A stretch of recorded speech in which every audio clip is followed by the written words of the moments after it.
మనం ఒక కొబ్బరికాయ శివాలయానికి పట్టుకెళ్ళాం అనుకోండి, ఆ కొబ్బరికాయ కొట్టి 2 చెక్కలు ఈశ్వరుడికి నైవేద్యం పెట్టి మనకి ప్రసాదంగా సగం ఇస్తారు. ఓ కొబ్బరి చెక్క ఇస్తారు, కాసిన అరటిపళ్ళు ఇస్తారు. ఇస్తే వాటిని తిన్నగా ఇంటికి తెచ్చుకోకూడదు. శివుడి యొక్క నిర్మాల్యాన్ని, ప్రసాదాన్ని విడిచిపెట్టేయకూడదు.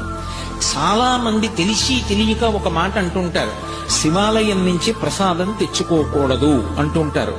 బాగా వినండి, శివాలయం నుంచి ప్రసాదం పట్టికెళ్ళి తీరాలి ఇంటికి. దాన్ని గోడ మీద పెట్టేయడం, నంది దగ్గర పెట్టేయడం, అటువంటి పిచ్చి పనులు చేయకూడదు. ప్రసాద తిరస్కారము బహుదోషము. ప్రసాదాన్ని తిరస్కరించకూడదు.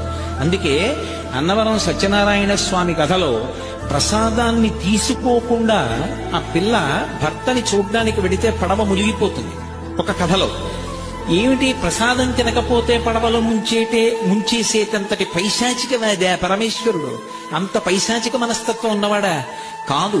ప్రసాదము అంటే అనుగ్రహము, ఈశ్వరానుగ్రహము ప్రసాదం రూపంలో లోపలికి వెళ్ళి అందులో 6వ వంతు మనస్సుగా మారి మనకున్నటువంటి సమస్యలకి కావలసినటువంటి పరిష్కారం అదే మనసులో బుద్ధి నిర్ణయించి ప్రచోదనం చేస్తుంది.